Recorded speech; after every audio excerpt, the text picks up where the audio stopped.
They do? Wow.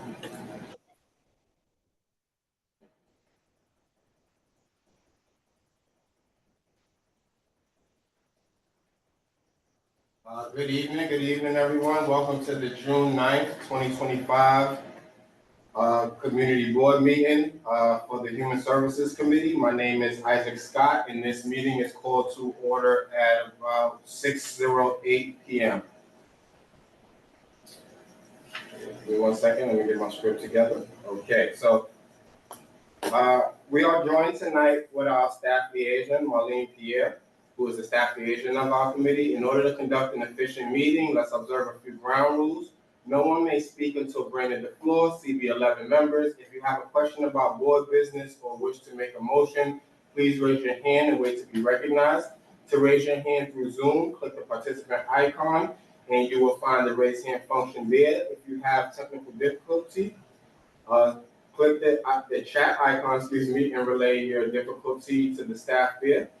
Members should not engage in a back and forth discussion. The chair will recognize the next person to speak. Let's be mindful of that, y'all, because of that I, when we cross talk, it doesn't capture everything well for the transcription of the meeting. The chat should not be used for CB11 business or questions about agenda topics, or such remarks should be made on the record when recognized. Please keep your questions and comments brief and on topic to the discussion. Members of the public, if you have a question or comment about subjects on the agenda, please raise your hand and wait to be recognized. We will now take attendance by roll call. Committee members, please answer present when your name is called. Marcel Bondima. Jennifer Meyer. Present. Valerie Fonsi. Present. Asher Rodriguez. Isaac Scott. Present. And Robin Station. Present. You have a form. Present. All right, so the agenda for this month's meeting, for tonight's meeting, was distributed ahead of time by the board's office and was posted online. If there are no objections, we will adopt the agenda as stated. Committee members, if you object to adopting the agenda, you may raise your hand and wait to be recognized. Okay, seeing no objections, the agenda for tonight's meeting is adopted. There are no meeting minutes to be adopted today. We did not have quorum in May, and the April minutes will be prepared alongside the minutes for June, which is this meeting minutes. So at our next meeting, which will be the September 2025 meeting, we will adopt both meeting minutes for April 2025 and June 2025. Okay, so with that, I will move us into the announcement section. And I'll give this announcement at the top of the meeting, and then we'll do the full presentation at the bottom. Another Church Youth and Family Outreach was approved in our Open Streets application, and we will be hosting 6 Open Street events from July 11th, every Friday, 6 Fridays until August 15th. We will be, as a theme, exploring the 8 dimensions of wellness, and we are looking for sponsors, supporters, and presenters. So if there, later in this meeting, I will go through the categories for each week's event, but we are looking for collaborators. We do want some people to come out, do some presentations, give information, table.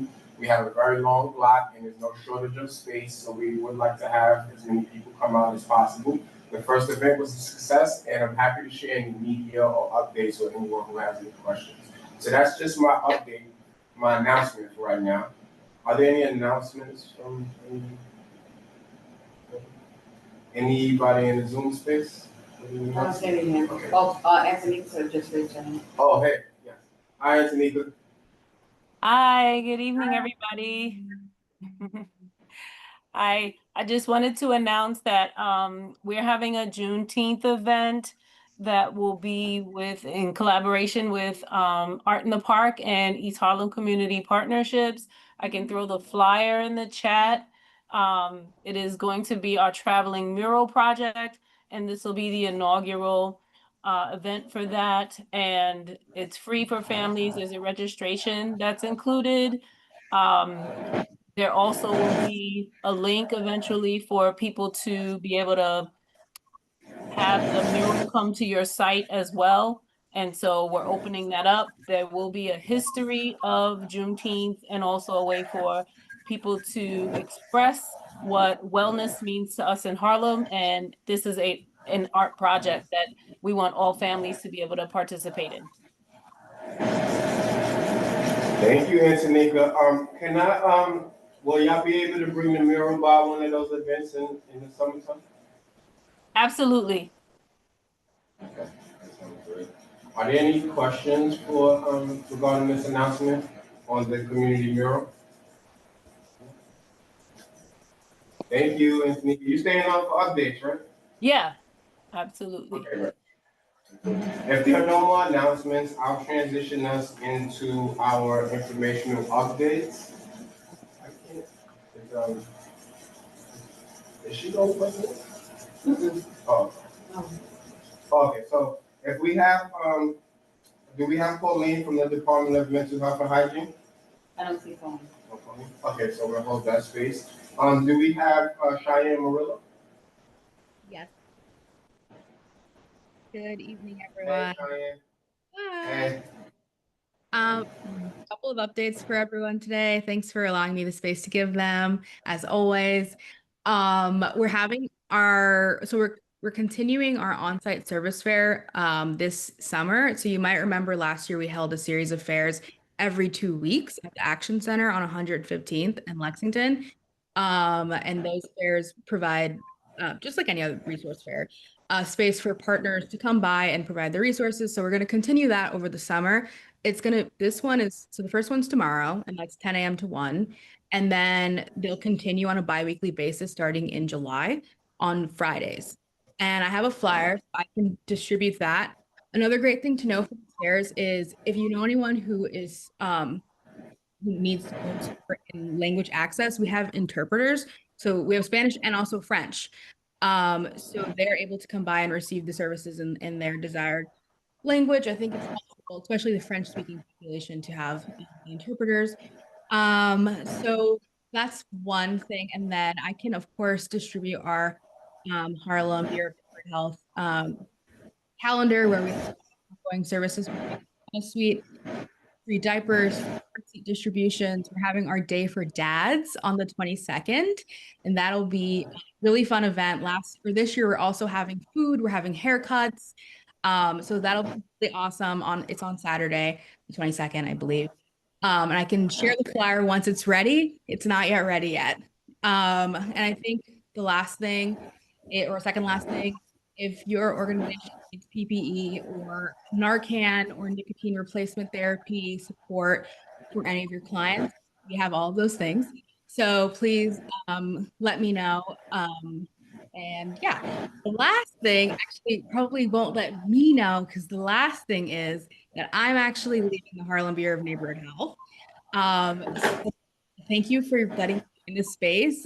Jesse Lopez will be joining in my absence. I'm going to Gotham for disease control. So in my transition, the Harlem Bureau is still here for you. And you could just reach out to Carmita or another organization. I sent an email out earlier, so you might have seen that. But if there's anything in my transition that you need support with, please let me know. And yeah, thank you so much for allowing me to be in this space. My last day is Thursday. So thank you, everyone. So you cannot drop no bomb like that in the middle of your announcement. Yeah, I sent a primer email this afternoon. I sent an email and I said, bye. I'll miss all of you for sure. I'm going to be in Gotham. So I'll still be in the Department of Health. I'll just be in disease control. So if you have any questions related to disease control or not, I have the same email. Don't hesitate to email me and I will still support you. So who should I, first off, thank you for all of your work. Thank you for just everything. You've been like a superstar, especially with respects to just making sure that there are, we're as much informed about everything you all are doing and just being very responsive to everything and also showing up and showing support to other events. So thank you very much. It's not, you know, it's not easy to get city agencies and their folks to come out. So to have you come on out to events, it doesn't feel disconnected. So I really appreciate your personal engagement with this community. And I hope that you encourage the person taking over to be just as engaging. She will. She will. It's Jessie. You might know Jessie Lopez. Oh, okay, great. I'm actually, so I was, before you said that, I was going to, just ask, I do want to follow up to make sure that we can have y'all a part of these summer events in some capacity.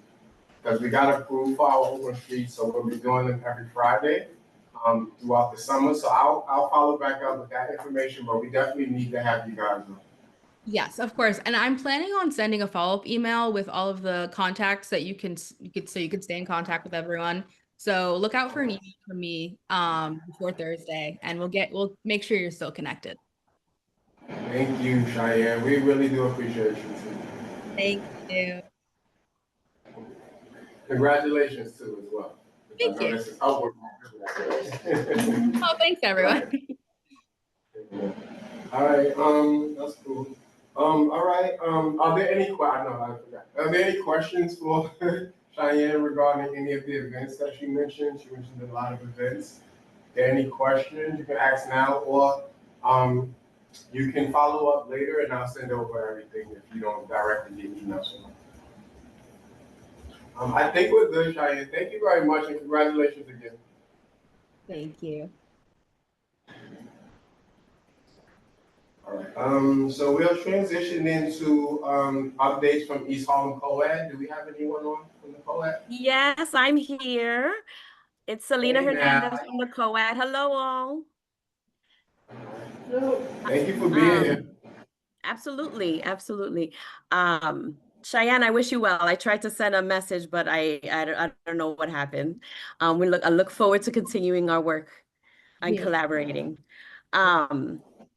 So as far as the East Harlem Co-ed, for those of you who don't know, it stands for Community Organizations Active in Disasters.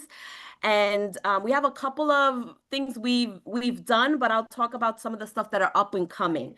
And so we will be participating in an event on Wednesday in anticipation of, there's a lot of sort of focus right now on climate change, and with that comes the rain and many things. But right now our focus is on the sort of rain, flooding, and then extreme heat preparedness.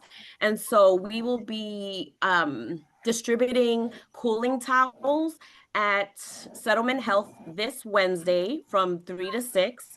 They will be having a community health event. And so that's at 212 East 106th Street. Starting at 3, it'll end at 6, and we'll be doing extreme heat sort of preparedness and information at the table, but also distributing cooling towels. So feel free to come check us out there. On June 22nd, we will be having our monthly meeting. Our meeting is normally the third Thursday of every month, but since we have the holiday of Juneteenth, we've moved it to June 22nd.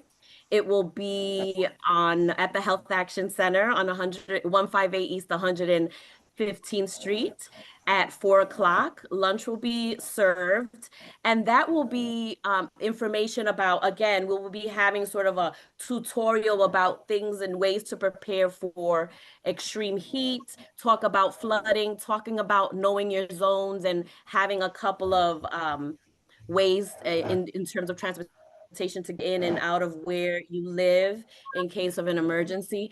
It's not to scare you, it's just to prepare you, my colleague Carol likes to say. And so it's about preparedness and spreading the information. And so everybody is welcome to join us. It'll be in person once again, June 22nd at 4 o'clock p.m. If you want more information on that, you can email me at eastharlemcoed@gmail.com. We also have a website, eastharlemcoed.org.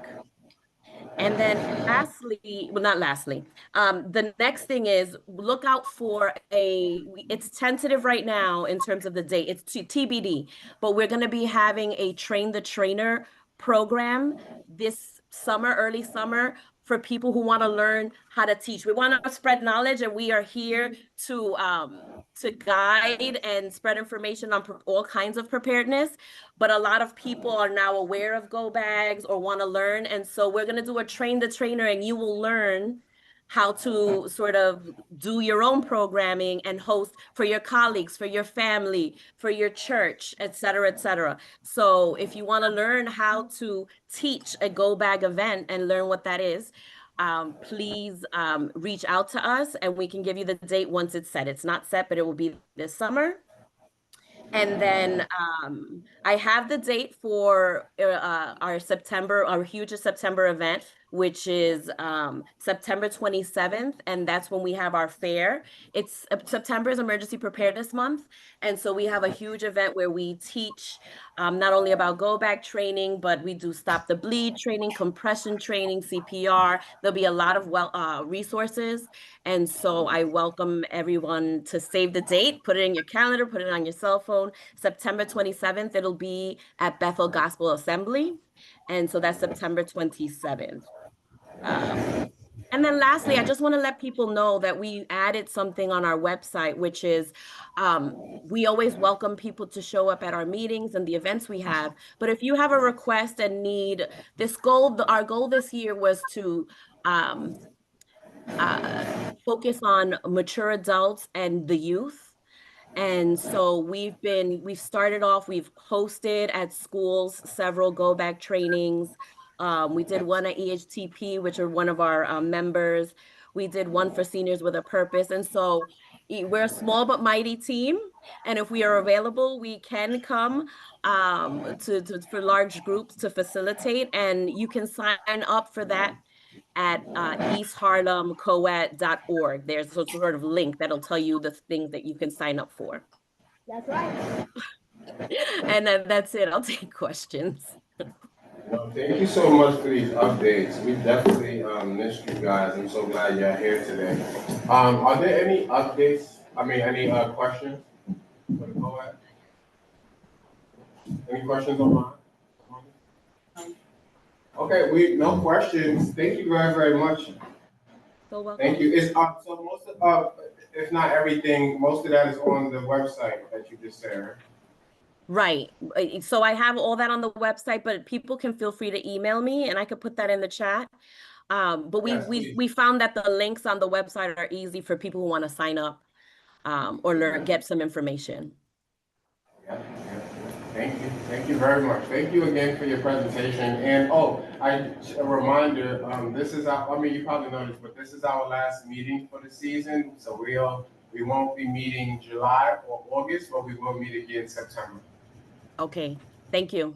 Yes. So you guys don't have to be bothered with us for the summer. No, it's not a bother. Happy to come. Thank you. Carol emailed me about this too. I know that you guys were really busy when we did our we just had an event over the 24th over the Memorial Day weekend. We did Art and Wellness on 115th Street. We got approved for our Open Streets application, so we'll do like 6 more of those this summer. So I'll send it over in an email, but I'm hoping that to have you guys come out at least one of those events too. If not all of them, but at least come out one time to do something for the community. Yeah, definitely send that out. We're looking for someone else. We're looking to add to the co-ed team because Carolyn and I are the only ones really right now who have like boots on the ground who do these presentations and tabling. So but we try our best. So send us that information. Okay, and if you need some support with getting, I don't know if you have an open call for people or you're just looking for volunteers. If y'all have a flyer or something, send it along. I know a lot of people who are always looking to volunteer for stuff. Great. Thank you for saying that. Okay, I will send that to you. Yes, of course. Thank you again. All right. So our next set of updates is from the Center for Comprehensive Health Practice. Do we have Shannon on today? No problem. Okay, Antonika, thank you for your patience. No problem. So I did announce, yeah, the Connect collaboration with Art in the Park and East Harlem Community Partnerships. But I also wanted to just also let you know that Connect overall is continuing to be on the ground, and we will be outside this whole summer. So if there are opportunities for tabling or collaborating, we're happy to do that. We will definitely be a part of Open Streets. And I wanted to also just put it out there for the community that Connect will also be participating in the Protect Your Crown King event, which will be held at the Haven on 75 West 125th Street. That's the other family enrichment center that's on the west side. And that is a fathers and father figures self-care and wellness event. So we'll be doing sugar scrubs there, and we'll be making sugar scrubs for the guys, showing them how to do it, and remind them that self-care is for them too. And we'll also be doing a tabling with the Family Wellness Suite on June the 21st, which is a Saturday, from 10 to 2. And I'm sorry, I forgot to say the date for the Father's Day event. It is actually this Thursday, June the 12th, and that's going to be in the evening, starting at 5:30 p.m. And so I can also share the flyer for that. And like I said, Connect is definitely available this summer.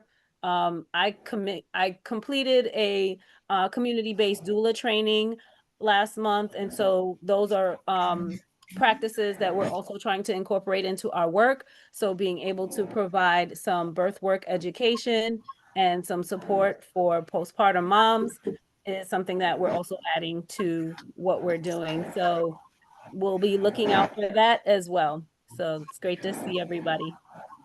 Thank you, Antonika, and congratulations on that completion. Yeah, congratulations. Yeah. So just so you know, you already are in all of those events for the summer. Yeah, I have, I'm actually gonna put together a little bit more of a thorough steering committee, which will include a lot of some of the same people who are already working on it. But I want to Great. bring you guys back to the table so that we can continue to build on this. So thank you for being available. And yeah, I would encourage you to think about how those events can also push forward the work you all are doing as well. Not just you coming to participate in the work we're doing, but the work is supposed to be a platform for other places, for other orgs as well. Absolutely. So so if you think of some things that y'all want to do that may not have been something we were offering, please, if you know the community needs it, bring it up. I'm going to, in a little while, when we get to the end of the meeting, I'll list the dates in each wellness topic we'll be going through, but I'll also email that around so you can kind of think about where you might want to do certain things as well. So, yeah. But thank you, thank you. Were there any questions for Antonika James, representing Connect and just overall wellness and peace?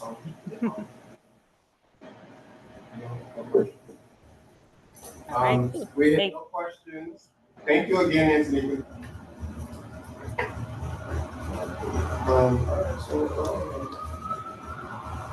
And Isaac, I did forget an announcement. Oh, please. May I make one? Every year, there's the biggest fair for seniors in East Harlem.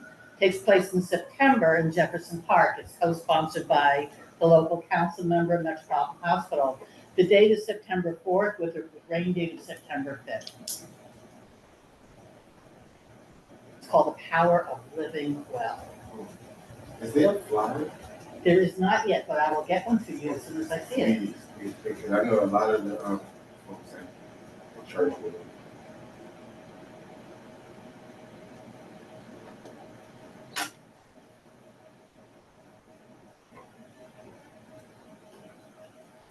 Yeah, I know people are excited to be going back out and going to events and networking again. So it's good when we have a good list of things for people to do. I think that also just keeps people active, especially in these summer months. It'd be good to really know everything that's happening. I'm going to try to be a lot more. I'll have a bunch of young people with me this summer, so I'll be able to send out more outreach to the community about events that I'm hearing about. If y'all hear about stuff, just send it my way. I'm definitely going to just share it back out, post it on our page here. Definitely. And I'm going to bring some of my young people to some of these events. Cool. Yeah, they got work to do. All right, so with that, let's go into our first presentation, but we can switch the order a little bit. We want to give preference to our presenters who show up in person. We do appreciate you. The city and coming and showing up. It's it's not no shot at everyone on Zoom, but they're comfortably in their house or in their office. I'm frequently listening. That's okay. But you're here today, so you can do your presentation, and then I don't think we have. So we are down 2 presenters, y'all. So we probably only have this presentation. Carlos Morales is here for the first. Okay, great. So we have 2 presentations plus my random. So it shouldn't be too long. So it actually won't be me doing the presentation. Joanne Okay, is remote with a Oh, so then do you mind? bad foot. Okay, so then shouldn't I keep the order then? Because I was gonna give preference. However you want. Is that cool? Yeah, we're You good. sure? That's not bad. Yeah. Yeah, no. All right, so I'm gonna, no, it's cool. I thought you were presenting, so I was gonna give you, but if someone else is presenting. Good evening, everybody. Can you guys hear me well? Yes. Yes. We can hear you. Okay, I first want to thank you for taking the time out and allowing us to come and, This is Joanne. No, go ahead, let's do it, yeah. yeah. I just want to thank you guys for allowing us to come today and to speak with you. My name is Joanne King, and I am the Vice President and Administrative Director at Harlem East Life Plan. I've worked within the community itself over 40 years in terms of the developing of a Article 28 diagnostic and treatment facility offering mental health, substance disorder, primary care, all on an outpatient basis. We are now located at 2369 2nd Avenue, having previously been on 110th Street and Madison Avenue. This evening, I'm coming out, and we had the strong leadership of Stuart R. Steiner for the last 40 years developing our program, and I was working alongside with him for the last 35 years. He has transitioned, and the corporation now is moving shares amongst the already existing share owners. So I wanted to bring that to Community Board 11, as well as introduce to you or anyone on the call that may not know what we do as a facility, as a program, and as a good partner within your area. So we have provided to an often, forgotten, underserved population of individuals for over, like I said, 35 years in Harlem. We start out as a methadone program offering methadone to individuals who had an opioid dependency. When we were working with the individuals that we were servicing, we saw so many other unaddressed needs, and especially during the time of HIV and AIDS, and we would refer them to different clinics, and because of some of the issues they may have had, they wouldn't attend those appointments. So we began to expand our services so we can have a one-stop shopping concept. So they were very familiar with the medical doctors within the facility, and we can get a whole scope on the person or the individual that we were servicing. When we were on 110th Street and Madison Avenue, that was during Giuliani's regime, and we were in a city building, and he wanted all methadone programs to move from there. So when we came to the community board and we said we had to move, what the community board said to us is that, East Harlem has the highest rate of cirrhosis of the liver. So we want to be able to offer services not just for people who have an opioid dependency, but also for people who have an alcohol problem. So that request and with what we were seeing with our patient population, we expanded and we opened up an outpatient chemical dependency program for individuals who have alcohol, marijuana, um, benzodiazepine, cocaine, just different illicit substances that now became like K2. It's now become like, the Xyris that we see in the community. And we then started offering those services. We didn't stop there at that particular point. We then expanded into an Article 28 primary care unit, offering services in general medicine as well as infectious disease. So that allowed us to treat our patients right there who had HIV, who had Hep C, and any other chronic illness that they were faced with. So we were able to really turn lives around and really achieve, wellness within our facility. As we moved on in the years, we also expanded our services to offer harm reduction. And we work very closely with On Point to do Narcan training to prevent overdoses within our community, and most importantly, to teach our patients how to save themselves as well as saving each other and saving our community. We have a full suite of services available in English as well as Spanish. So once we had those three programs growing on Second Avenue, we looked around and we saw something else. We saw co-occurring disorder needs. And then we went to mental health and said, hey, we have a substance disorder program. We like to complement it with Article 31 outpatient mental health services. So we opened up our fourth program. So now, in addition to the existing professional staff, I have two board certified psychiatrists and psychiatric nurse practitioners, LMSWs, on staff. So an individual can join one of those programs or all of those programs based upon their needs. We are very individualized in that we work closely with ACS. So we work with the intervention component of that area and try to make sure that children and parents stay together, that parents that need help with parenting can take a parenting course and also maintain, and develop good strategies. We also work with New York State Division of Community Supervision, and we have an on-site person there that refers individuals to us who are coming home, and we address once again any of the challenges they may have, and or if it's a housing referral or it's a work employment referral, we do refer them to the appropriate sources and track and make sure that they get the things that they need to decrease any possibility of recidivism that we can possibly, deal with. We are licensed by the Department of Health, by the Office of Mental Health, the Office of Addiction Services and Supports, and we're accredited by CAR, which is the Commission on Accreditation of Rehabilitation Facilities.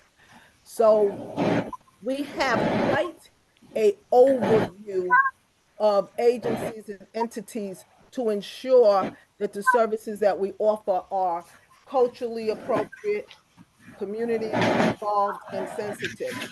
Myself, as well as my staff, belong to several of the community boards, and we do work in terms of educating people as to how mental health works, what we need for our mental health facilities in East Harlem, what we need in terms of substance disorder. We also work, with different coalitions, and I myself do presentations, not just within East Harlem, but in the larger community as a whole in terms of advocating for the development of full wellness centers that can meet the needs of the individuals that we serve. So we've been in East Harlem for over 40 years and have strong partnerships with several other agencies. We also are very sensitive to, I guess, the physical presentation of our building. So we maintain a facility that enriches the community. When you see it from the outside, we make sure that it's beautified. When you come in, we make sure that it's welcoming, that if families or anybody comes in to visit, that they understand that, you know, we're alive. It's a beautiful place. And I think that we're able to project that because of the staff training that we have and because of the different licensing and experience people that we have working with us. We also open and are available 6 a.m. to 6 p.m., Monday through Friday. On Saturday, we do offer services through telehealth. And we were introduced to telehealth during COVID. And it was something that we were a little hesitant about, but we realized that it's something that our patients were able to handle. They were able to learn with it. And most importantly, they were able to get the services that they needed through telehealth and or with the support of face-to-face visits. I like to answer questions.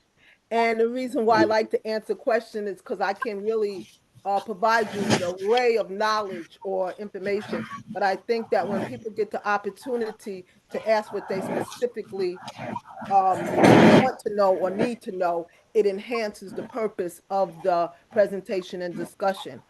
So I would like to know if anybody has any questions, specifics that I can provide you with. Joanne, thank you so much. I apologize. Thank you for the presentation. Thank you for stopping to get for questions, because I'm sure that the question section is probably going to be, we have questions, I'm sure. So, but I wanted to just make sure that I was clear on what the request is from the community board today. And I see that there's a request for a letter of acknowledgement for the reallocation of shares among existing owners. Yeah, could you like specifically talk to us about that? What is that? Help us to understand that. Well, I guess I understand what the letter of acknowledgement is, but can you give us some understanding here? Harlem East Life Plan is a corporation. Our president and CEO, which was Stuart R. Steiner, transitioned February 23rd, 2025. He had 50% shares within the corporation, and his wife, Sheila Steiner, Jonathan Steiner, and myself, Joanne King, were the other shareholders. When he transitioned, his son, Jonathan Steiner, now has 50%. His wife, Sheila Steiner, has 33%. And myself, Joanne King, now have 17%. The leadership of the corporation was for the last 20 years guided by Stuart Steiner as the president, and myself, Joanne King, and Jonathan Steiner as vice presidents. Okay, so pretty much you're letting us know about this change in leadership due to the transition? Well, the change in the shareholding due to the transition. The leadership is, it was always there, myself and Jonathan Steiner. So we really are changing ownership. So this is just like a letter for Oasis. Yes, well, I am licensed by Oasis as well as the outpatient mental health department and also DOH. So I had to notify all of my licensing agencies, which would be OMH, Oasis, DOH, and CARF. And now you're informing Community Board 11. Yes. Great. So the letter of acknowledgement is that you have informed us about this change in shareholders as it relates to the transition of one of the board members. Right. And I believe that they had asked for a draft of the letter, and Erica submitted it to. I'm not. Yeah, I'm just saying that You have it. we got something tonight to this afternoon. So it wasn't given time to send to you all, so I just have it queued up. You have it, oh, yeah, Okay. let's pull it, let's pull it. Thank you. That's what I'm getting. But that's just, okay, great, great. But am I correct in my understanding, right? Yes. Okay, great, great, great. I just want to make sure that we know, because I believe we all support the work, but we want to understand what we are, what the request is so that we can meet it, as it seems, appropriate. Yes. Yes. Yeah, so just give us a few seconds. We're pulling up the letter you all sent earlier. I wish I did have my computer.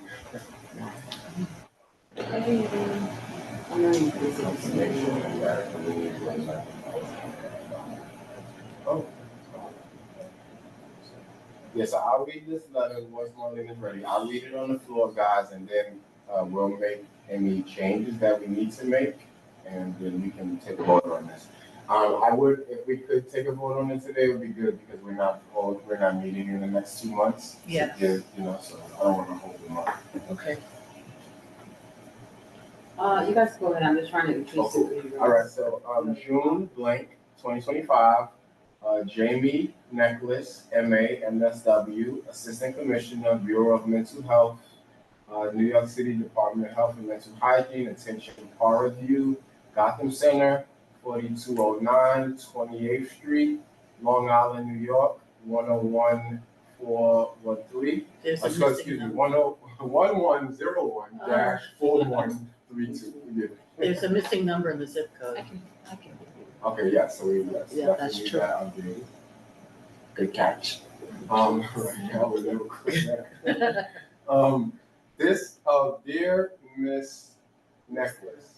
Mr. Mr. Nick, okay, let me get closer. Have glasses. This letter serves as a confirmation that Manhattan Community Board 11 has been notified by SES Operating Corp, doing business as Harlem East Life Plan, of the reallocation/transfer of shares among existing owners of SES Operating Corp. Notification was initially provided by email on May 8, 2025 to the Community Board Chair and Manager, as well as the Chair of the Community Board's Human Services Committee. Representatives from SES Operating Corp. accepted an invitation to present at the May 12th, 2025 Human Services Subcommittee meeting. After the May meeting was canceled, Joanne King, VP Administrative Director, and Erica Donovan Estades, Quality Improvement Manager and Compliance Officer, presented and were available for questions and discussions at the June 9, 2025 Human Services Subcommittee meeting. Okay, so after the May meeting was canceled, Joanne King, Vice President, and Erica Donovan, who's sitting here with us, yes, while we presented and were available. Okay, good. I just wanted to make sure. Now, who's the other person? Yeah. Okay, I think the only thing, one, we gotta get the date, we gotta get that missing number in the zip code. This letter serves as confirmation. Was that email sent to me on that date, the 28th? First one to double check my date. The first email notification. Oh, yeah. It was. Yes. That was the right date? Okay, cool. Marlene, are there any, is there any language in here that we should be, or anything in here that we should be flagging or thinking about? When you guys, go into the vote, just do what you did last time, staff will make edits. Cause the first paragraph seems to be tweaked. Okay. It's not anything serious. Okay, so when we do the motion, we just need to read it out as it's written here on the paper? Yeah, and then with edits from staff. With edits from staff? Yeah. Okay. Are there any questions from any of the committee members before we entertain a vote on this matter? And again, yes, and I will take your question in 1 second, Valerie. Again, this is not a letter of support they are asking for. They're just asking for acknowledgement that they have come before us and let us know about the change in the shareholders. Please. Well, my question is, why do they have to do, why do they have to? That's the question I had too. Why did they make y'all do this? It's just bureaucratic processes. I really can't answer you. I just followed like the steps when you go in and you have to do change of ownership, and they tell you the different documents you have to submit with that notification or submitted application. So I think I think I can kind of, I think now I'm thinking about it. So with respect to all of the fuss we put up over the last few years, we encouraged Oasis to let us know every time an organization did something different. So this is technically like a change in leadership because one of them is the leader's transition. So I'm guessing with the new. This transition guy? Yes. Yeah. Yeah, so with one of the people not there anymore, there's different, they're the same leaders, but there's just less. It's just three now instead of four. It was four before. Yeah, it was, the shares that the person who passed away, among everybody except her, because she's still the one with the least amount of shares. Yeah, I don't know how that was in their bylaws. That's what their bylaws. They just letting us know that that change is taking place. You want another money. Well, this is what it's kind of weird, that that's what they're doing. Well, we're just like. What she just said Yeah. is that they're gonna reallocate it among everybody except person speaking. Is that correct, Joanne? She said she I did couldn't quite 17. hear her. Yeah, we're just wondering, 17%. this may be beyond the purview of us and what you need to share with us, but I guess we had questions about the shared distribution.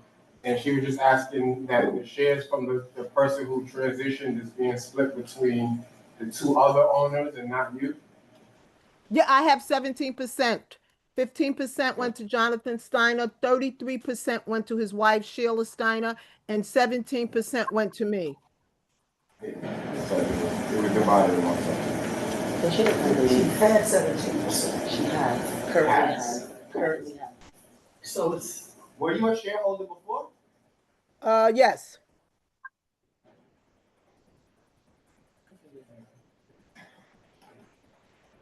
Not adding up, that's what Were we're you? doing. Not that it is not. Which one? Well, that's a lot of details. I'm just saying, it doesn't seem like, it seems like everybody else is benefiting except you, but they have you asking us for this, Let up and not. a letter of acknowledgement. Right. And I still don't see we have to do it anything. Right. I would have to say that in reference to my career and in reference to coming into an organization as an employee and then becoming a shareholder, that you know things have been fair and equitable. Good. You know, it was a business originally owned 100% by Stuart R. Steiner. I'm not his wife. I'm not his son, but I have been a long-standing, and he began giving me shares about 10 to 15 years ago. Nice. I am, the vice president and administrative director, and I do take a lot of pride in in what I do in terms of being in East Harlem, and not so much in terms of whether I have shares, whether I own or anything. I happen to really love what I do. Well, thank you, and we're not doubting that. We just had a question about your own fair share. We are very grateful to hear. I appreciate that. I really do, because I do also understand business. So thank you so much. Yeah. No, congratulations for going from an employee to a shareholder. We applaud you. Right, that's a big move.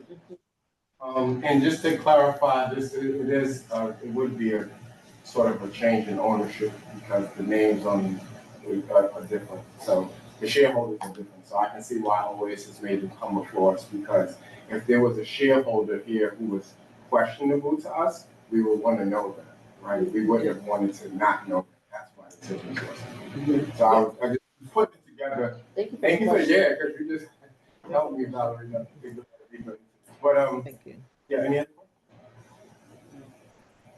questions? Okay. So So with that, if there are no more discussion, I'll entertain a motion now. If anyone does feel compelled to make the motion, you just move to, and then you can read what's here, and with edits from the staff. That would be it. So I'll entertain a vote at this time. Need a motion first? Yeah. I did that, or I would make it. Okay, I'll make a motion. Come on, bro. I move to approve with edits from the committee, a letter from Community Board 11 to the Assistant Commissioner, Bureau of Mental Health, NYC DOHMH, Attention Fire Review, Gotham Center, 4209 28th Street, Long Island, New York, zip code to come. Dear Mr. Nichols, this letter serves as confirmation Manhattan Community Board 11 has been notified by SES Operating Corp., DBA East Harlem Life Plan of the reallocation transfer of shares among the existing owners of SES Corp., Operating Corp. Notification was initially provided by email on May 8, 2025 to the Community Board Chair and Manager, as well as the Chair of the Community Board's Human Services Committee. Representatives from SES Operating Corp. Accepted an initial invitation to present at the May 12, 2025 Human Services Subcommittee monthly meeting.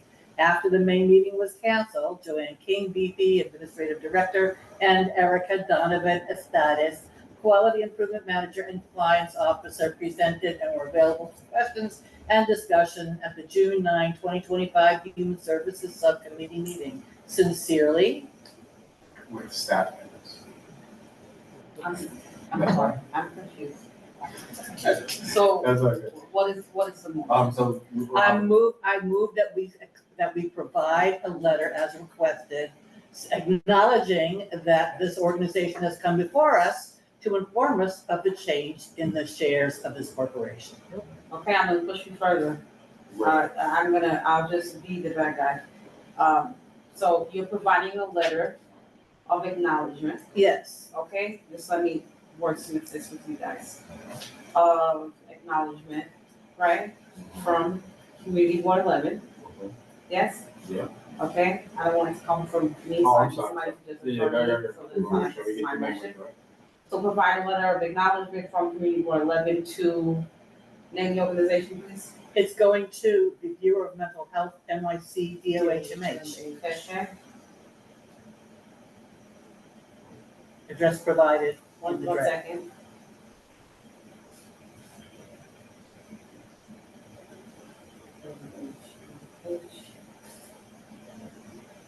Your motion does not have to say the address. Just that fine. And so you want to full stop it there, then say with edits from the staff, or, That's sufficient. Yes. okay? So it reads, provide a letter of acknowledgement from Community Board 11 to the Bureau of Mental Health, NYC DOHMH with edits from the staff. Is there a second? I'll second. Okay, you have to repeat that. You have to say Okay. You got that one? Robert? So Robert, we've been getting a lot of crap about motion language and stuff these past few months. I move that. No, you don't have to I repeat don't it. have to. Okay. You made the motion. I just have to get it together. You as a facilitator need to repeat it. So let me repeat what I said. Thank you very much. Provide a letter of acknowledgement from CB11 to the Bureau of Mental Health, NYC DOHMH with edits from the staff. So, I'm just repeating that for the second or just for the record? Just Yeah, repeating so the you full repeat motion. it So and then you ask for a second. So there's a motion on the floor to provide a letter Of of acknowledgement to the Bureau, From, yes, from CB11 to the Bureau of Mental Health, NYC DOH, MH, with edits. with edits from the staff. Is there a second? I'll second. Second by Marcel. Do I have to say the whole thing again? No? No, thank you. All in favor? Hi. Any abstains? Any present not voting?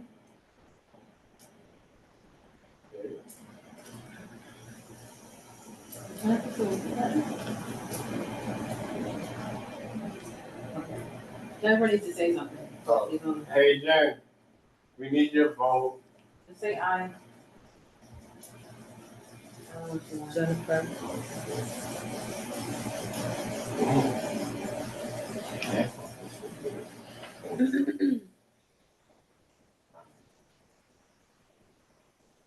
Okay, well, we'll just, she comes back, she can give us her vote, but, You're fine, Yeah. because she Because gave we me. have- Sorry, she- I couldn't hear. Was that my name? yes, it is. Yes, I'm a yes. She's not saying that if you guys don't have quorum, you Thank you. can't vote. Yes. But if she, it's fine, because Marcel came to the table and gave you guys quorum, Yeah. and Jennifer's absence if she didn't. If she didn't, yeah, thank you, yeah, thank you. So thank you guys very much. Thank you. So that, yes, of course, I mean, keep doing the great work. Thank you for, I'm hoping that, Joanne, we could also get you guys to come and just present on the org, just give some updates from time to time. I'll be doing the, new round of, folks for our, well, not a new round, but I'll be expanding our update section. In the Yes. beginning, how we have updates, so if you guys are free, if you can have a rep come via Zoom and just give us some updates for a few minutes, that would be great. I think it's just important that, community board, and members have, the information they need as we, are talking to other board members, but also sharing information with the community. So that'd be good.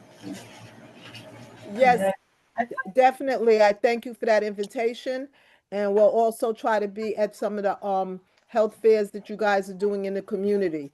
We kind of are getting our marketing stuff together and developing staff to be able to do that. So thank you, and you will definitely see us more. Okay, thank you so Bye, much, thank and you. congratulations again. Thank you. That was good. All right, so, Mr. Hernandez, thank you very much for your patience. We can now move. Apologies, my camera seems to be having some technical difficulties. But once you're ready to give me the floor, I'm happy to share my screen and show this amazing presentation on behalf of Public Health Solutions. Great. So just, yes, I should have mentioned this earlier, but you're good. Just try to keep the presentation to 10 minutes and leave us like 5 minutes for Q&A. Yeah, definitely. Awesome, perfect. All right, perfect. Just bring it up here. Sure. He will later. He's gonna share some.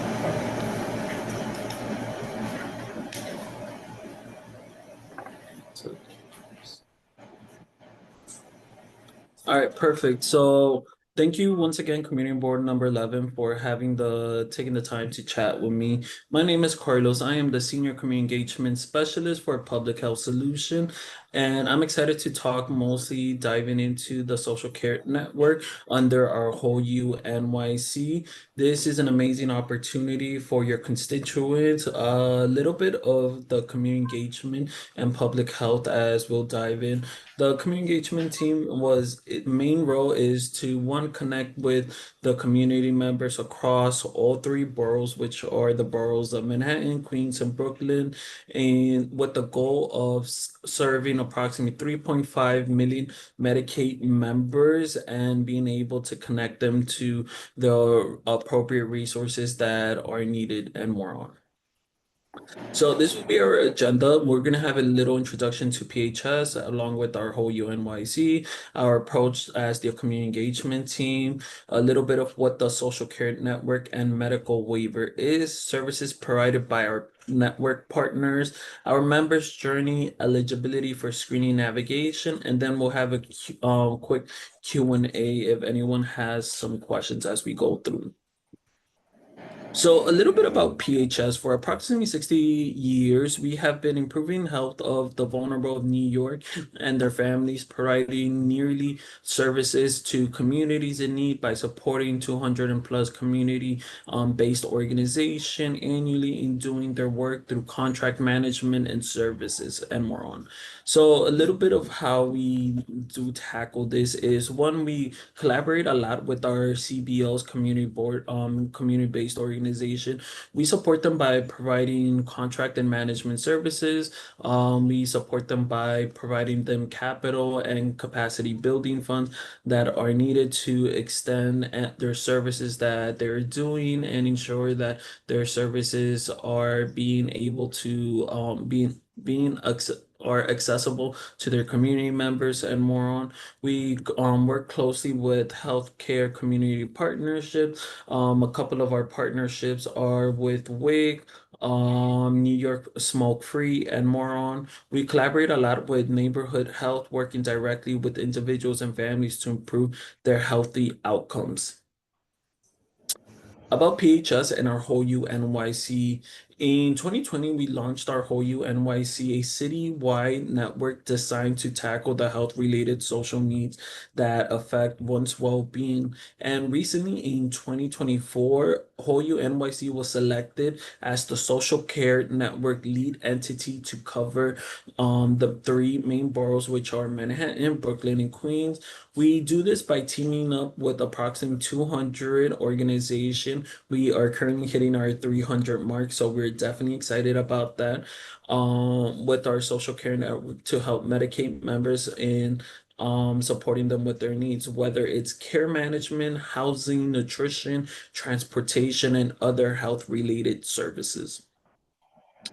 As mentioned, my name is Carlos. I am one of the senior community engagement specialists for the boroughs of Manhattan and Queens. This is our team that works mainly in Manhattan and Queens. We do have another team that's mainly focused within the Brooklyn area, but this team is mostly focused with Manhattan and Queens. One of our goals is to definitely have that relationship with community boards. We are definitely excited to say that we have wrapped up our pre-conversations with various community boards across Manhattan and Queens, and right now we're tackling elected officials. So we are already having those preliminary conversations with them, and it'll be amazing to one have that relationship with the community boards where you guys can definitely help spread the word, or if you are aware of certain individuals that have certain health related needs and need to be addressed, you can definitely reach out to us and we'll be happy to connect them with one of our partners to address their needs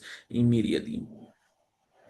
So our whole U NYC social care network ecosystem looks a little peculiar as we dive through this whole ecosystem. Public health solution, mainly our main focus is Medicaid members. So that's our main goal within our ecosystem. Our Medicaid members are at the heart of it, and they will drive how our end results look like.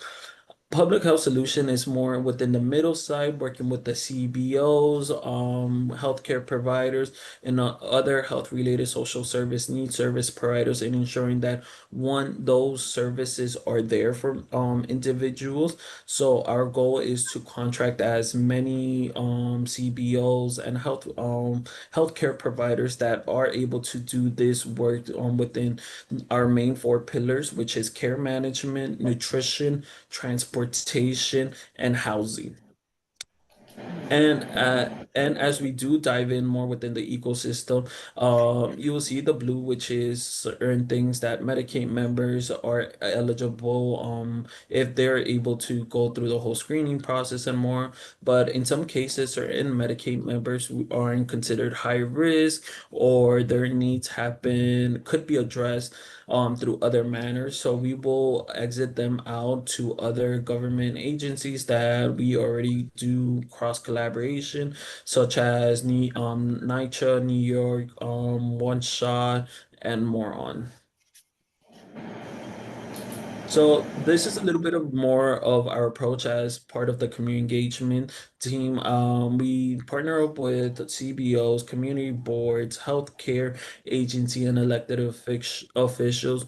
We do a lot of community events, so we ensure that we are there for the voices of Medicaid members. If this means attending healthcare fairs, events, where we can definitely support it, the screenings, ensuring that their needs are being able to be met, and more on being part of town halls with government officials, or even just having info sessions where individuals such as community people, government officials, even community members can attend just to hear our progress. This is one of the main leading factors that really helps us drive awareness. We do leverage our social media, and our main overall, what I would say is our big cherry on top is we have a no wrong door policy. We use this approach because at the end of the day, Medicaid members are the individuals that are driving the social care network. So we try to ensure that their voices are being heard, which is why we recently launched the MAC, Medicaid Member Advisory Council. The MAC is a governing board that helps with the vision of the whole UNYC, primarily with the social care network. So they serve as our board members and just help with the vision and give us any feedbacks that are there. So, what is the social care network under the New York State medical waiver? There was a theory of the 1115 waiver. When basic needs are met, people can engage in preventive health care, better manage their chronic condition, and are less likely to require emergency care or hospitalization, therefore driving down the healthcare cost over time. So when an individual, a Medicaid member, comes in and does a screening with one of our partners, or even just calling our hotline, they will be screened for their services. Then they'll be navigated to community resources, which fall within the three pillars as transportation, food, housing, and as well as care management. So that's our fourth. And when we ensure that those navigations, we navigate them to those community resources, we also track the progress of it. So tracking and reporting the resolution of the unmet needs. So our goal is to ensure that each member gets the services that are required and just don't fall within the cracks and more on. So this is a task that has been assigned from the state to us. So as the social care lead entity, this is one of the things the New York State has left us in charge with, ensuring that no one gets left behind and that resources are being connected to Medicaid members.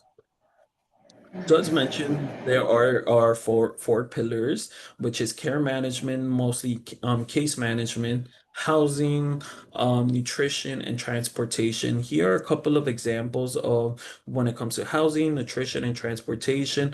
A couple of examples are asthma remediation, medical respite, rental slash temporary housing. If someone's behind with rent, we can definitely provide that. We can cover up to 6 months in back rent.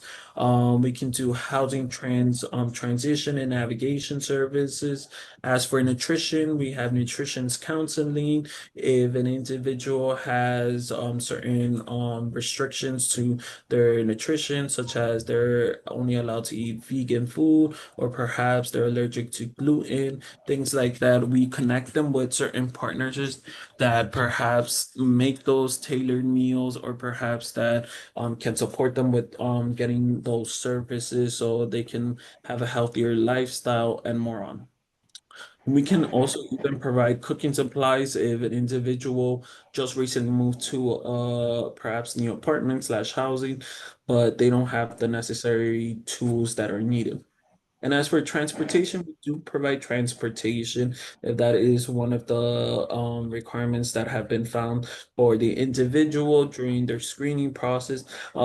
Transportation can look in various ways, ensuring the individual has transportation if they need to go see a doctor, or perhaps just even to go see an apartment viewing that they really want to, if they're transitioning out of emergency family shelter or just in general. So this is a little bit for our CBOs. The way certain the way we have our partners join is they would originally start off by having a preliminary conversation with the community engagement team. So that'll be my team. They'll learn more about the application process. They'll start an initial agreement with PHS. This will have preliminary conversations with our legal team just to ensure that they are aware of how the capacity building funds work for them and more on. They'll complete a PRF where we'll set them up for payments, execute an agreement, complete any requirement onboarding trainings that are needed, and then they're able to start the enhanced health related social care needs services delivery. Now I'll flip it over for any question that anyone might have when it comes to PHS and our social care network. Carlos, thank you so much for that presentation. Could you go back, pull your slides back up, please? Yeah, definitely. If you You go let me back to know the what slide. the second to last one, right before the questions. Perfect. Let's see. This one?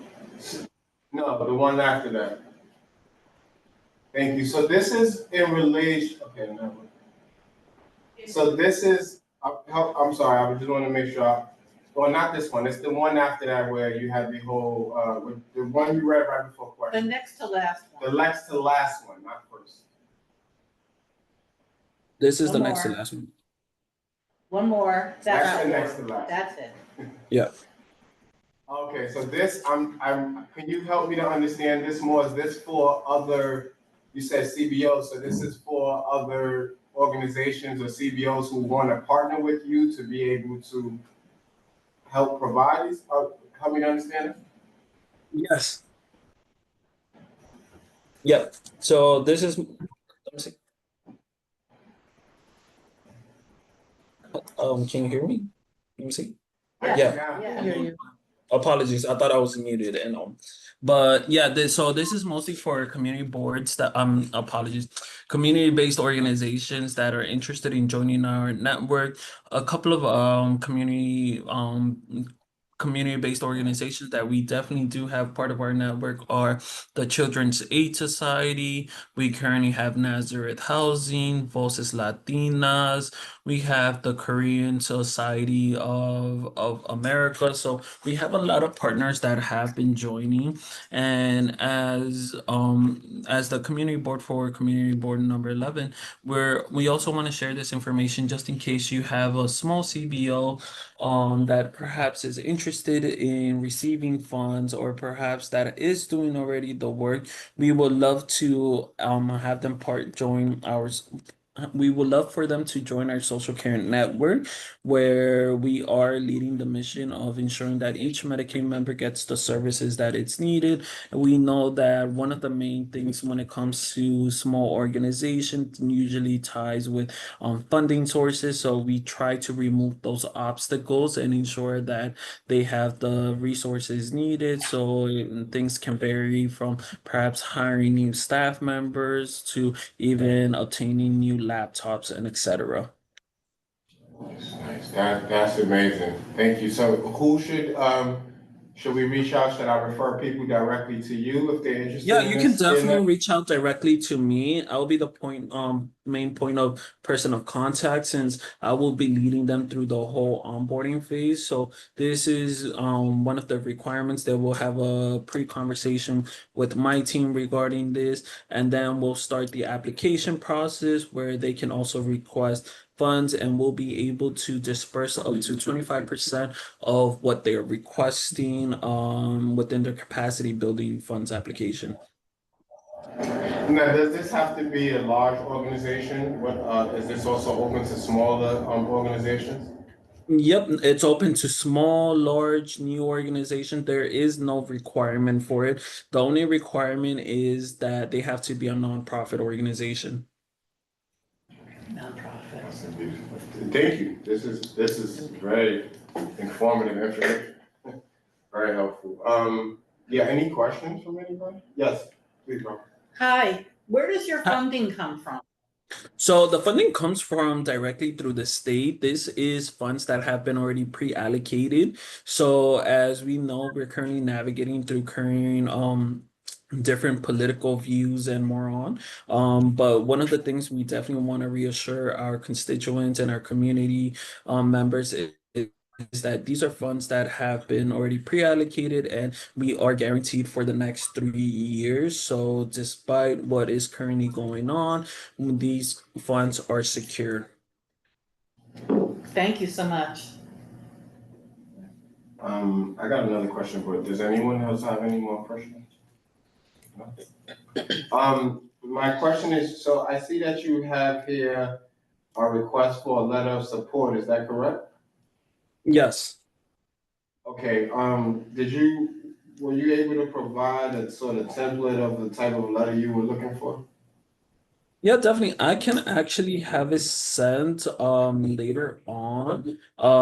We try to send a couple of things over to Marlene. Marlene has been a huge help, but it seems that certain files are a little bigger than expected. So our IT team will need to send it over since we are working with the state. Our IT team had to change certain procedures and policies that we have already because we are working with Medicaid members and we do have personal information. So right now our whole IT division is kind of shifting to more of a hospital based tech industry. So I'm gonna I'll just lay out the process here, and then I have a question that's actually maybe for Marlene. But so generally, I guess the question I do have is how time sensitive the letter of support is, because we usually have like this process where we wait 30 days so that we have time to review any letter of support and any information with it before we approve it at the next month's meeting.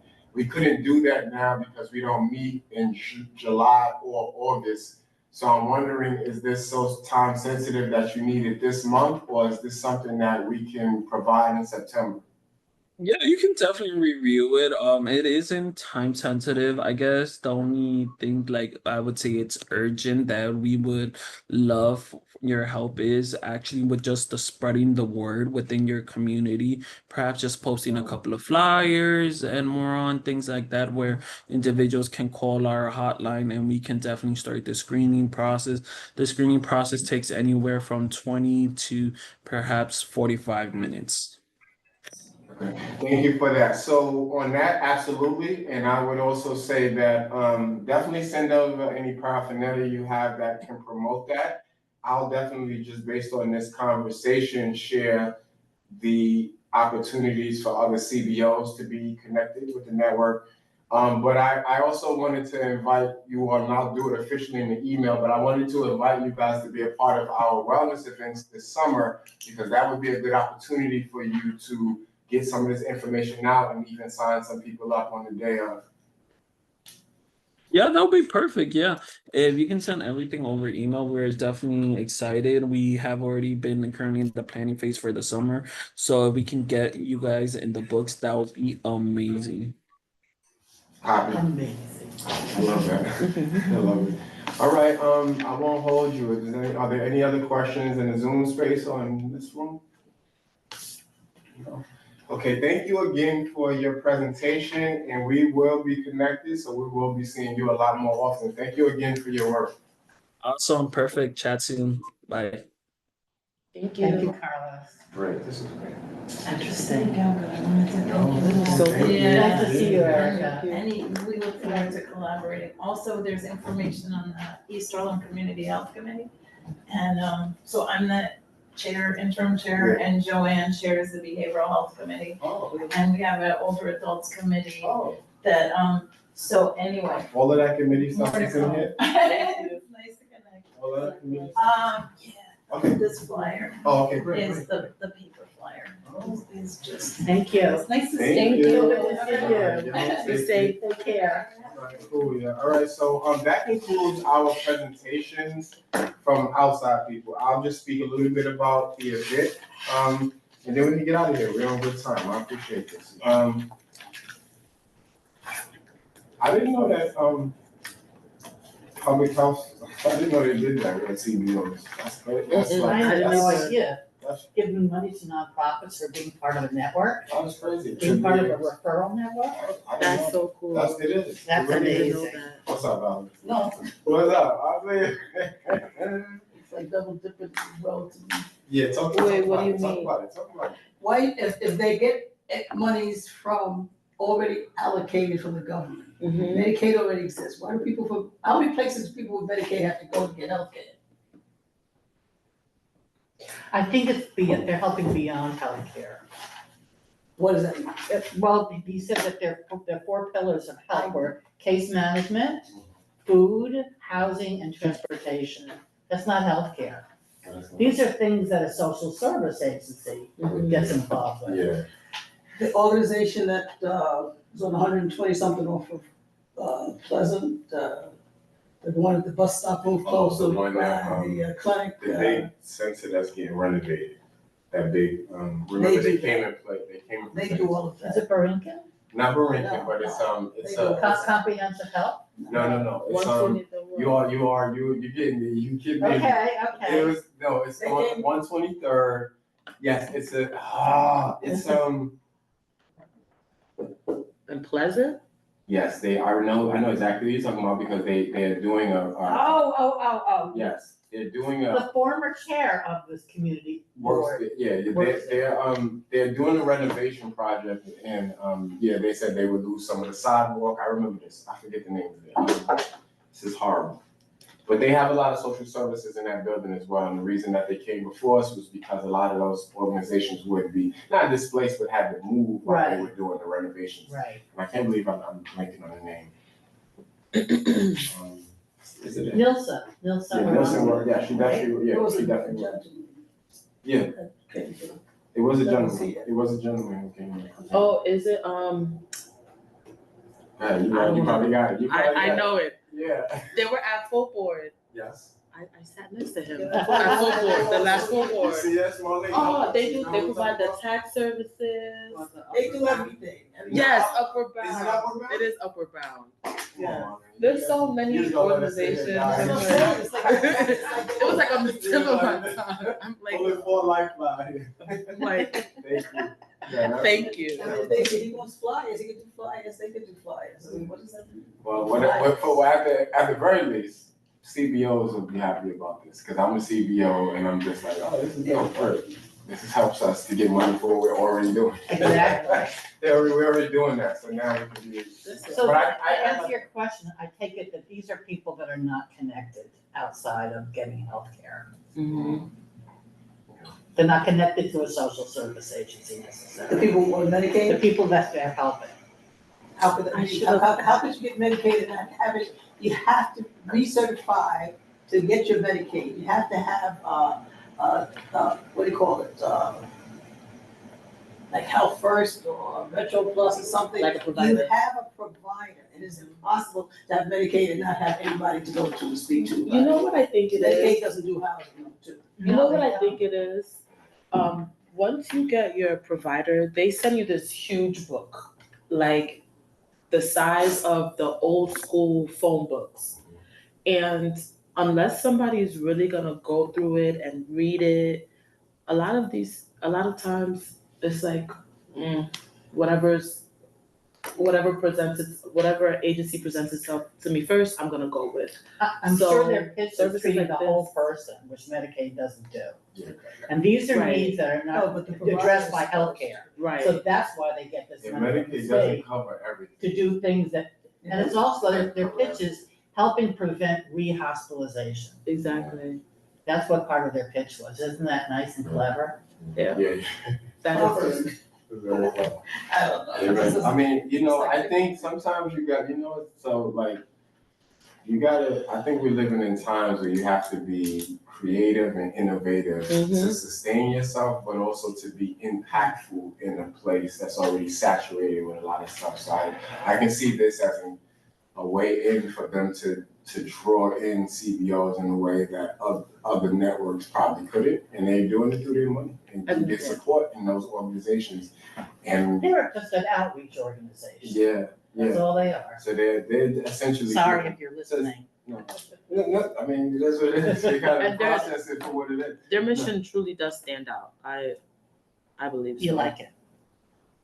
I think so. Well, I'm gonna tell you what that CBO life is like. I'm gonna go and get it set up and see what it's like. So, you'll know, Valerie, you're gonna be there. We're gonna find out I together. had to work with all these people, the whole time with HRA. And Yeah, I know how they fill out these papers, I know what they say, who it is, yeah. I can't wait the till way you it tell looks, us the way it sounds. Right, all right, this is cool, so good, so that letter of support, Marlene, may we please, put this in our agenda planning document for September, thank you, and I'm sure we forget. But yeah, that's perfect, all right, let's, if everyone's good on that, let's talk a little bit about this event, and then let's get out of here before 8, really only need a few minutes. So, What, 8? before What, 8? Oh, number 8 now? yes, we are on number 8. Yes, we are on old business, y'all. Forgive me. Yes, you guys are actually using the agenda. Okay, anyway. Okay, so let me read off these dates and the times and the event focus.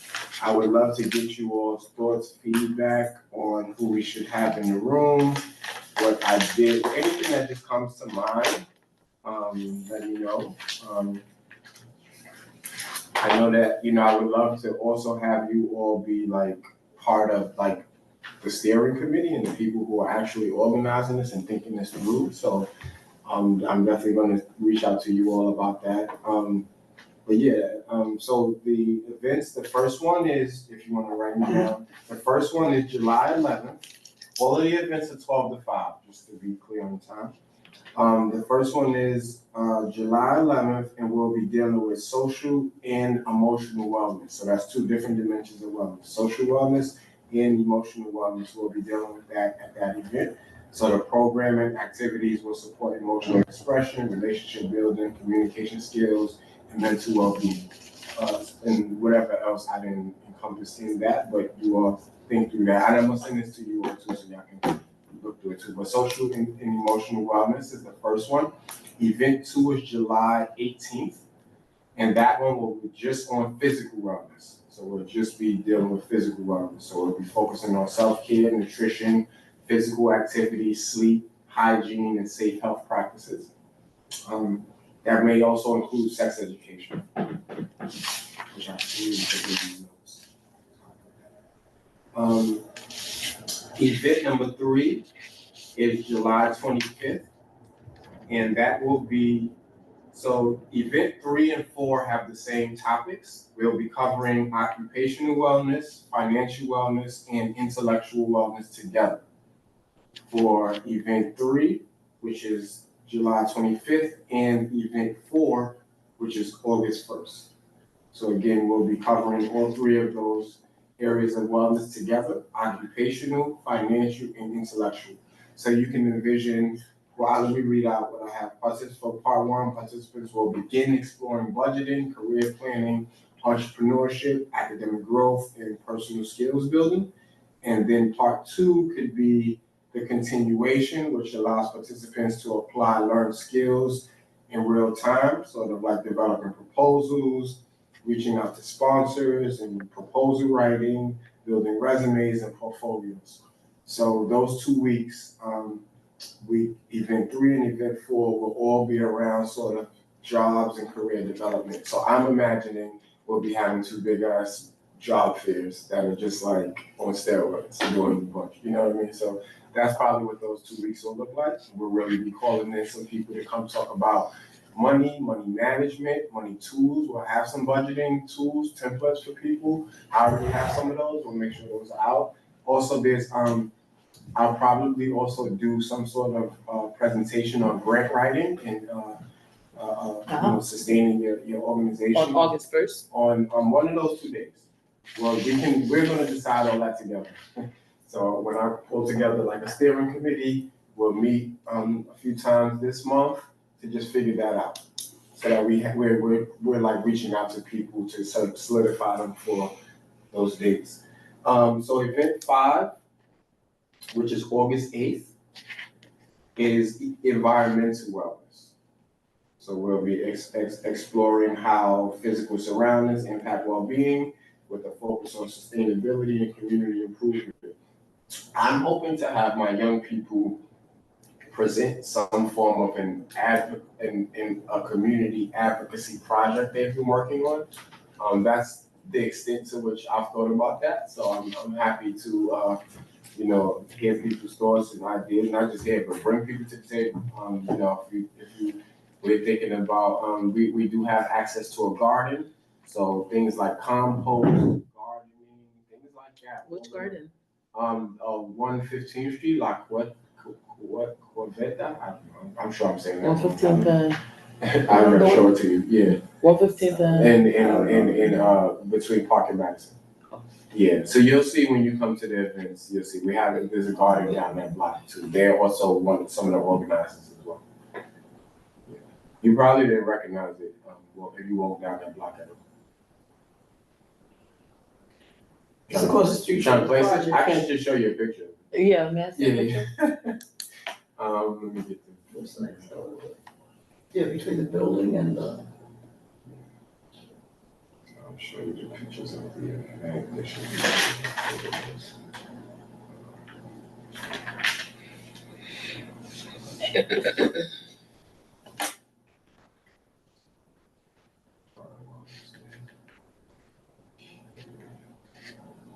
Yeah, I feel like I have a picture in the garden.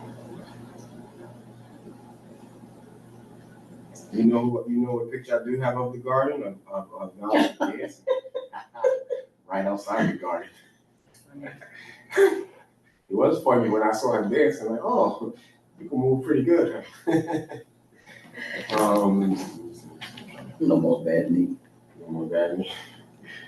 Okay, so I'm trying to find like an entrance to it. I can point it to you. Okay, here we go. Let me Some water.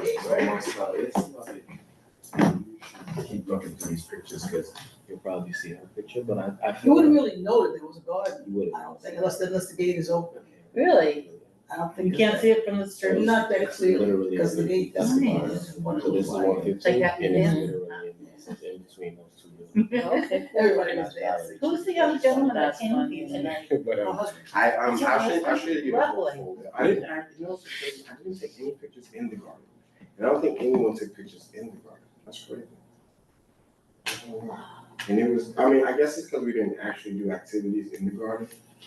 So we didn't take pictures in the garden. People were sitting all the way in the back. Yeah, people was just chilling in there. We didn't really do anything. Okay, so yeah, note to self to take pictures of the garden. Yeah. Again, this is the entrance. Right before she started dancing.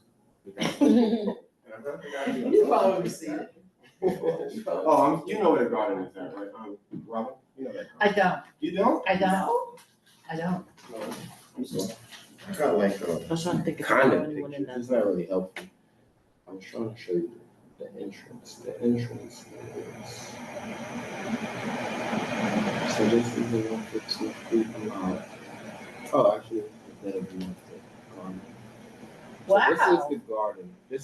That was the furthest shot away. That's the outside of it, but you're right, I'd never know. yeah, you wouldn't know it's a garden. You wouldn't know. I'd It's- never know. Especially in that block. Usually you know there's a garden. Yeah. not in Right, that but block. this That's what I love about East Harlem. Yeah. There's so many hidden Snuck in there. gardens. So many. Yeah. A Yeah. lot of hidden It's gardens. so pretty inside. But it's a very nice garden and we have access to it to do whatever we want. That's another thing, like, my wife was supposed to do a workshop in there, but she got sick, so she couldn't do it. So we had no program in the garden. But we wanted to use the garden space. That was part of the plan for that event. So we have access to the garden. Frank is one of the organizers. He's the garden manager and he's one of the organizers with it. So we Lovely. can activate that garden to do whatever we want over the summer. You should do that for the physical wellness. Well, they're gonna be open every one of those things, so we could do whatever. What were you Or thinking even- of physical? Nutrition. Because it all ties, So, yeah. or even social wellness, social and emotional. It could fall under either. Yeah, we can do, so with that, we can do activities in the garden too, because I know that part of being in the garden is that peace of mind component. You know, so we can figure out how we do that. I think another thing we had wanted to do that maybe for these events in the summer that we couldn't do recently was have a green space outside on the street, like, you know, bring up some tents and have like a whole green space that people could go in and sit in. And it would be similar to the garden. So it could be adjacent to the garden actually, like you can walk out the garden and walk in there. But we also could have did it behind the DJ booth because there was a whole lot of street back there. We had a whole like 3/4 of a street we didn't use. That's another thing about that block. That's a very long block. So we can do a lot of things on that block. So that's, you know, we didn't really like meet the potential of that block, but we did a great job. We did a great job. So that was number 5. Number event number 6. Sorry. 8:15. 8:15. What? Be 6. What will be the 6th one? Yeah, yes, 8:15. I'm sorry, I'm looking for my email to myself. Yes, 8:15 will be the 6th one, and that will be spiritual wellness. Yes. And on that day, we'll be doing like reflections on purpose, values, inner peace, and mindfulness practices across diverse traditions. So it's not going to be, as Christian as I am, it's not a moment for, you know, the evangelists to come out to overwhelm people. It is a space where we're going to be just exploring very generally purpose and reflecting on sort of values, inner peace, the things that, you know, how do we stay spiritually grounded, and things like that. So it will be open to people of different religions, and I'll try to have people from different faiths come out and from different sort of wellness practices, people who do meditation, people who do different sorts of mind healing stuff. So we'll see, not too weird, but to give people options for how they might want to process their day-to-day, you know, stuff. So that's the events, y'all, 6 events. I'd love to get y'all's perspective on that and thoughts on, you know, anything we could do. And even if they don't come now, we're gonna work on this together. This is really a committee project, although it's sort of organized by another choice. I'm doing my best to keep it a committee thing so that we, you know, the committee is active in some work, you know, especially over the summer. So yeah, that's the fullness of my presentation. I like the different dimensions you've addressed. Okay.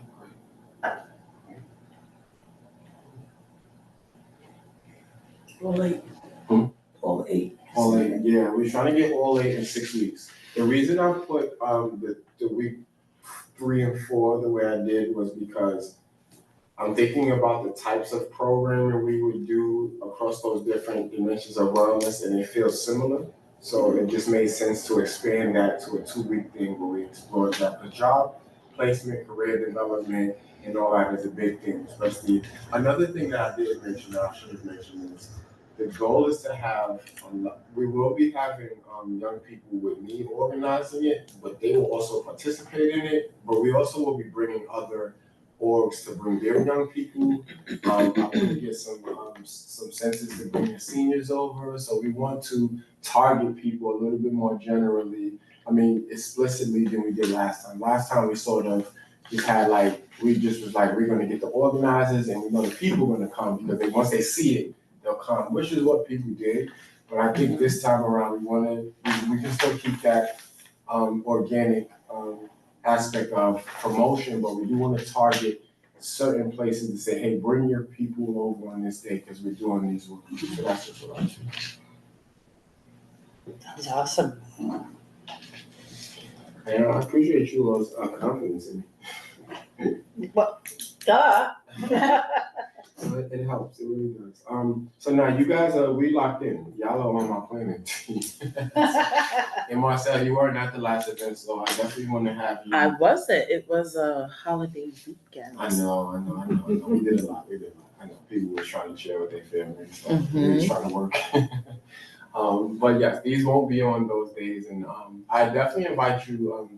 Like I was saying earlier, if to Antonika, if you can see these events in ways where they promote the work you're already doing, please bring that up because that is essentially a huge focus for me. Like I want to be able to provide a platform for organizations that want to do networking and want to get more visibility in the community and things like that. So this is an opportunity for that. Please don't shy away from that. If you see the opportunity for another org that may not be getting that attention or need that, please let us know. You already know, y'all know me, so y'all know who and Right. what I'm going to do. We want to bring people out and connect people. So, It sounds good. Yeah. Yeah. It sounds great. I'm really excited. I will not be in town for the 16th in July, but that's the only one that I won't be able to come to. But I'm gonna share this with my colleagues, and I believe there might be some folks from the Youth Prevention Services team that might want to get involved in this because they do have a clubhouse that works with LGBTQI plus young people. Yeah. And so that's also another opportunity that there might be a space for that to be introduced into this. And I also was thinking when you were mentioning the mindfulness and the spiritual wellness, it made me also think about like a journaling activity. Yeah. Yes, thank you, Anthony. So, additionally, please help me think about these activities. Definitely. Nothing is written in stone. The only thing we have written in stone is the date and times in the theme. So let's go into our bag and think about what are the best activities. We know we'll have tabling. We know there'll be a DJ out there. We know we'll have the art set up, and that can be positioned differently, especially given that we may have a traveling mural coming, but some of the things will be the same, like the activities out there, but for the most part, there's a lot of room for us to be creative. So I definitely invite you all to think about these activities. Yeah, I'm looking forward to it. All right, cool. And you said you won't be in for the one that's on the 18th, right? Yes, the 18th. Okay, cool. No, just making sure. Just want to make sure. All right, cool. No, this is great. This is great. All right, yeah. Any other thoughts, questions, reflections from anybody? Okay, cool. This is the earliest we've ever finished. I'm going to take advantage of that for everyone who wants to go home. So with that being said, we have no new business. Yeah, can I ask you something? Please. So, I just need to understand, for the allocation of funds. Thank you. Oh my Lord. See y'all? I'm all over the place. So we have money, y'all. Let's talk about that. We still have that money that we never use. Oh, okay, so with respects to that, I need you all's help. If we could get a few people who could help me with, I guess, the treasury, but our little treasury. Like every year our money, because I definitely don't keep account of it and I forget that we have it until the end of the year. And I think we could use it better throughout the year. So if you guys can help me with that, I would love that. But what I was hoping, and I can't vote on this, so I definitely can't make the motion, but our money is not being used right now. So we can put the money towards these events, or we could just let it go to waste. So why would we let money go to waste? So we do need to make a motion to use our $500 funding to support the open street events organized by another church and family outreach. So that would be the language of the motion. Did I get that right? Okay. Yeah, so do I have anyone who was willing to? If you just make the motion. I can't because I'm present not voting. Okay. Yeah, I know. I would love it. In that case, I would like to make a motion that we use the funding from this committee going forward towards events, the open street events organized by Another Choice Youth and Family Outreach. Is that good language? Who's your vice chair, since you're recusing yourself? Jennifer, she should entertain, Jen, we might need you to do a little work. Okay. Thank you. You gotta be the chair right now. Okay, so there is a motion to approve the funding for this event, for the open streets. to use the budget. No, sorry. You have to say verbatim what Robin said. Okay, Rob, I'm sorry, Robin, can you just repeat yourself? Sure, I move that we take this committee's funds and apply them to the open streets events that are organized by Another Choice Youth and Family Outreach. Okay, so there's a motion by Robin to use the committee funds for the open streets events organized by Another Choice Youth and Family Outreach. Is there a second? Second. Yes, I second. Okay, Do I have and to there's say it too? You can do a vote by acclamation, or you can ask Marlene to do the roll call. I mean, You could do a vote by acclamation and just ask any present not voting, any abstentions, any opposed. okay, perfect. Can we do that by acclamation? yep. So you just need to say all in favor. All in favor? Aye. All opposed? And Any present not voting? yes, I'm present, not voting. And any abstentions? Hey, Jen, you sound like you should be the chair. I don't know about that, but it looks like it did pass if I have those numbers correct. Motion You did carries. that perfectly. Thank you, Jen. I appreciate you. Thanks. A lot of confidence when I'm absent. That's great. All right, y'all. Thank you, Marlene. See, that's why I had Marlene is like the better part of me here with you. Thank you, Marlene, because I definitely would have left that money on the table again. Like I do, I'm being closer. Yeah, we gotta be more diligent with that. But the good thing is, Youth and Education also gave us their money as well. So that's Wow. Okay, with that, there is no new business. And we are ready, we can adjourn the meeting after we do roll call. Okay, Marcel Bondima. Present. Jennifer Meyer. Present. Sharon Conti. Asher Rodriguez.